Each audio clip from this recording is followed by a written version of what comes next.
Hey everybody, thank you for joining us. Welcome to Avon Calling.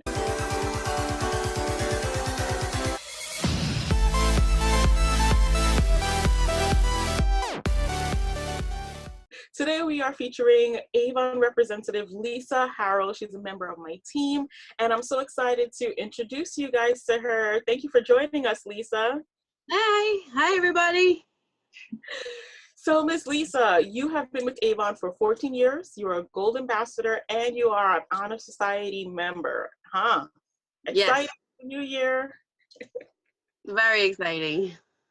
So good. So if you guys haven't had a chance yet, be sure to jump on over to Jessica's channel. Her, Lisa, and I are going to be chatting and sharing some tips and tricks from Lisa, some information about how she became an Honor Society member and how she's hitting that $2,000 goal each year. But Lisa, I kind of have some questions that I want to ask you regarding your life as an Avon rep, because you shared with us that you've got a lot on your plate. So tell us a little bit about your work-life balance, how you're managing your Avon business, and all the other things that you've got going on in your life. It's not easy, but when you want to do something, you want to achieve it, you always find a way. I work a full-time and a part-time job and still was able to maintain President's Club through Avon, and you just find ways to make it work. Whether it be on weekends or through Facebook or helpers, you find a way.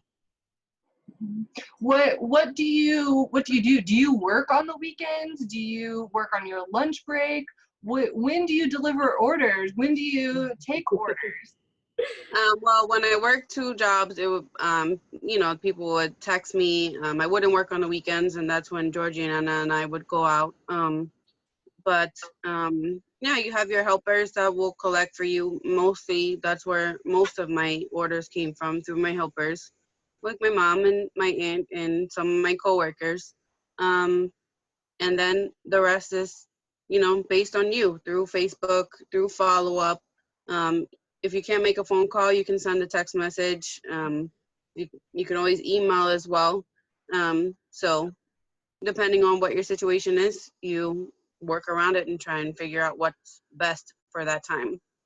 Yeah, I love that you said, where there's a will, there's a way. And yeah, you definitely have that. And I applaud you because I don't work full time and it can be very challenging.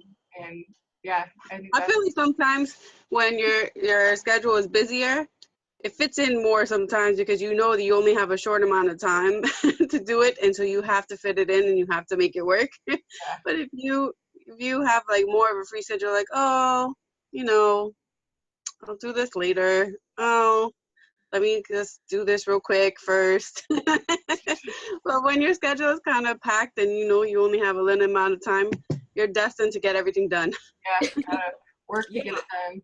Yeah. I always say the busy people do really well in this business because you're out and about, you're doing things, and you have a mindset where, like you said, you're like, I've got to get these 10 things done for today. I'm just going to knock them out. I don't have time to fool around.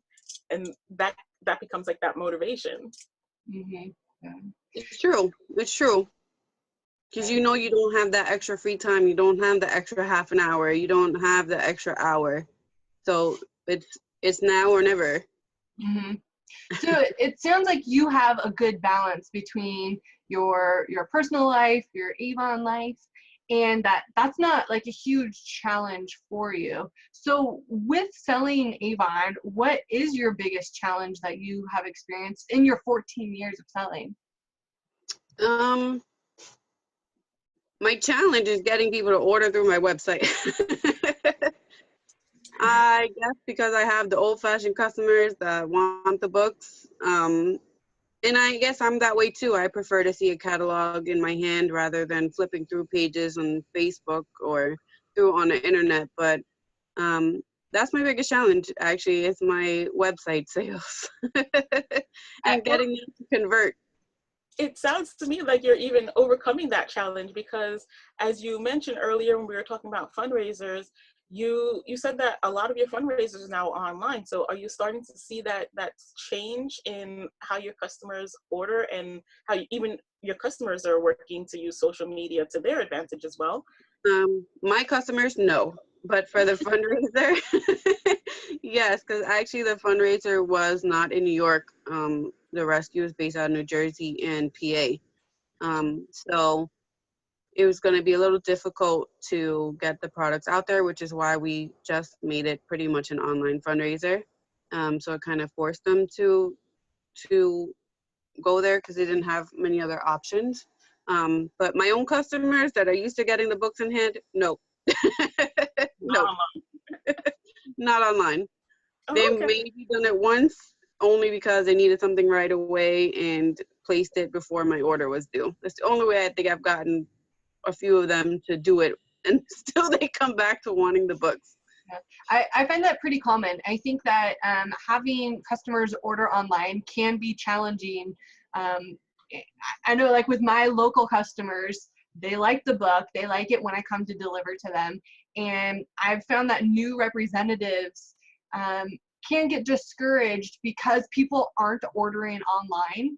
And I think it's something you just have to stick with and keep trying new things, making sure that you are offering your online store to everyone, putting it on the back of your books and pointing it out, saying, you can order online. But I still think it does take a while to really gain that momentum, gain that traction with online sales. So just keep doing what you're doing. There will be a point where, you reach that point where it's just going to work a lot easier, and more people are going to be ordering online. And the other thing to remember too is I think a lot of my sales are actually my own, because when items are not available for us to order, sometimes they're still available through the e-store, since it's two different warehouses. So I have placed orders for my customers and had it shipped to me, just so that they get the product rather than telling them that it's not available.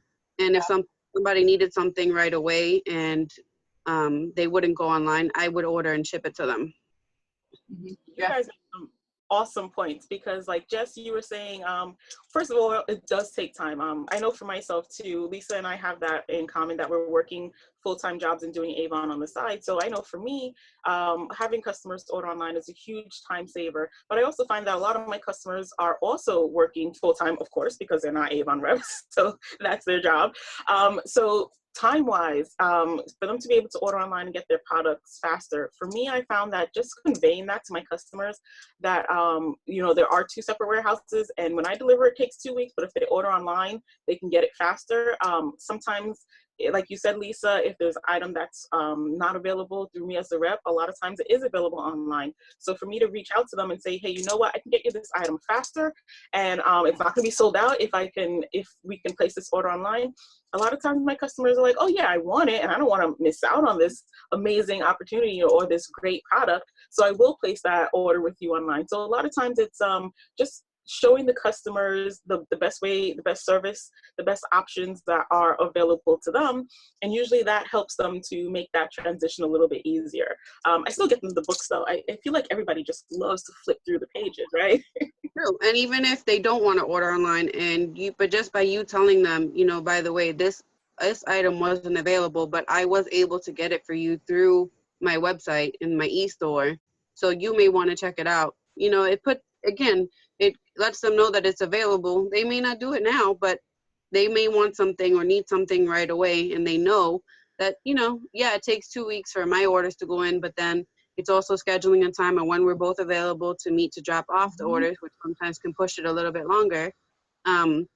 So just by letting them know that you were able to get something for them through the website, at least they know it's an option and it's there. Awesome. So I know you're also a leader, and maybe one of these days we'll have you come back and share with us a little more about leadership and your your journey as a Gold Ambassador. But what would you say is your favorite piece of advice for new representatives? My favorite piece of advice. Follow up. Not everything is going to come to you right away. Your orders are not going to come to you right away. You're not going to be, you may not become President's Club right away. But it takes time. Just like I can't get my orders to go order through my website, I still collect orders, but eventually it will happen. Eventually it will happen. And as far as the fundraisers are concerned, it will come. You just have to make sure that you, again, are paying attention to what the needs are of your customer and or the organization, and get your foot in the door. It's not, you can't focus on what you need, because you are going to lose sales. If you're constantly pressuring people to place orders because you need it, you're not going to get that sale. You're not going to get that sale. When you do your follow-up, I know from my experience, some of my team members feel like when they follow up that they are pressuring their customers to buy. Tell me more about like your follow-up and how it comes across to your customers that you aren't being pushy about following up. Well, sometimes follow-up is not about phone calls and texting and emailing all the time. It's just a matter of making sure that you're consistent with giving them the books. Not everybody's going to order the first and second time that you give them a catalog. They have to get comfortable with you as a person first sometimes. So it's not about calling them all the time or texting them like, hey, did you see something? Or, hey, do you need this? Or, sometimes just a matter of leaving them the books and saying, here, I'm ready when you are. And letting them find that one thing that really makes them pick up the phone to call you and say, I need to order this.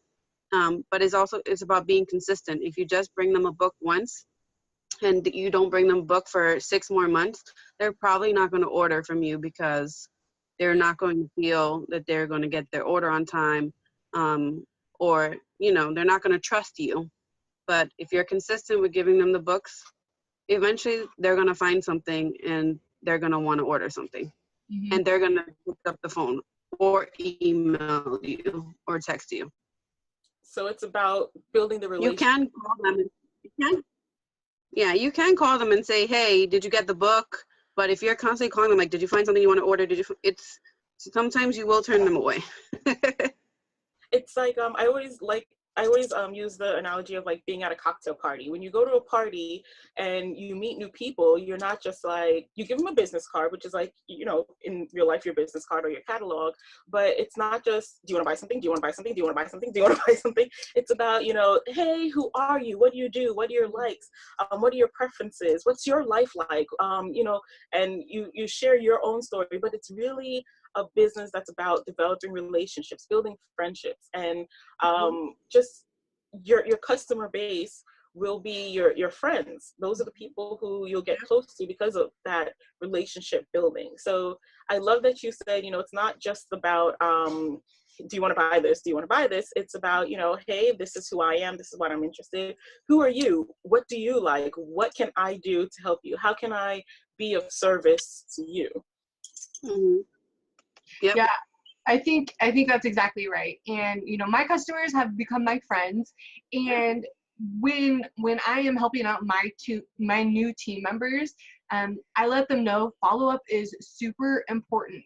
And when we are following up with our customers, if we are asking them twice a month, because we're only putting in our orders twice a month with them, I'm asking them, hey, I'm putting in my order.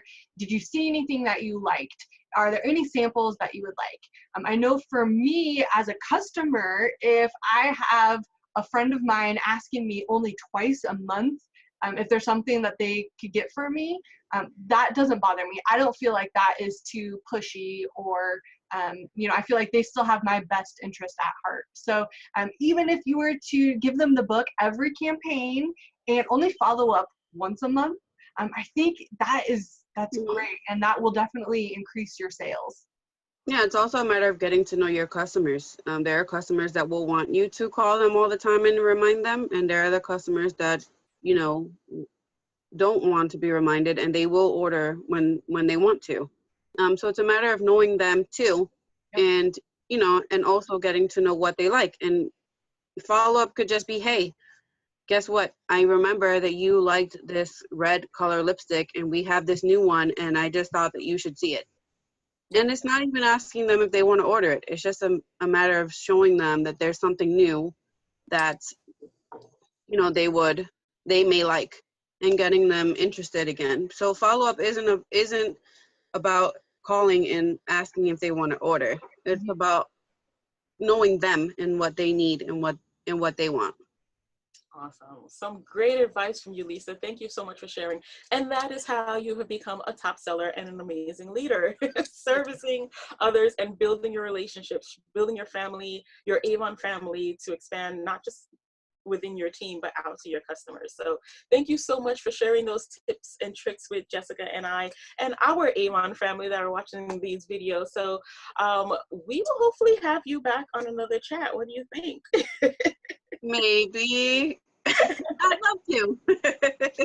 Awesome, awesome. Thank you so much for joining us. So once again, guys, be sure to hop on over to Jessica's channel to see Lisa share some tips and tricks for how she builds her sales and how she goes about finding fundraisers.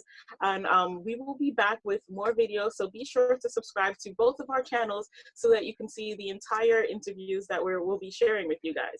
So have a great day, guys. Thank you for joining us. Bye. Bye. Bye.